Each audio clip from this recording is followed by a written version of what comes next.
Пагутарыць на актуальныя для моладзі тэмы ў Новамыжскі дзяржаўны прафесійны ліцэй сельскагаспадарчай вытворчасці прыйшлі эксперты, прадстаўнікі раённай улады, Беларуска-Рэспубліканскага саюза моладзі, аб'яднання прафсаюзаў, педагоги и психологи. У нас сегодня в районе 6 тысяч молодых людей в возрасте до 19 лет, если это говорить. И плюс еще 6 тысяч до 35 лет. Поэтому это огромный коллектив молодых людей, которые сегодня должны решать задачи на благо развития не только Барановского района, но и в целом области.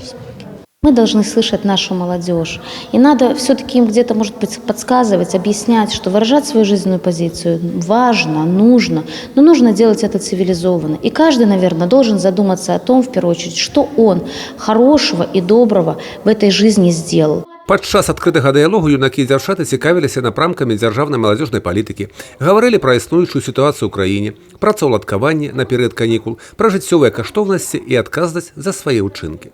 Шмат цікавасці выклікала гутарка з педагогам-арганізатарам жамчужненскай школы Вольгай Жыхарка, якая мае ганаровыя званні валанцёр года і суперважаты Беларусі. Молодежь хочет быть активной, хочет принимать во всем очень активное участие.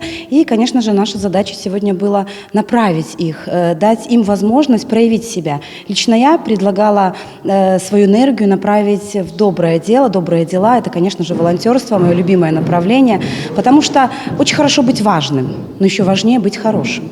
Навучэнцы актыўна карысталіся магчымасцю задаваць пытанні гасцям ліцэя. Дыялог атрымаўся жывым і карыстым для абодвух бакоў. Мы очень рады, что такие мероприятия проводятся. Сегодня было много экспертов, и мы задали много вопросов, которые нас интересовали. Я считаю, что молодежь должна быть активной. И прекрасно, что власти и представители района проводят такие мероприятия с молодежью. Они узнают интересы молодежи, интересуются в общем общественной жизнью молодежи. Они узнают вообще восприятие молодежи, как она видит Белоруссию в будущем.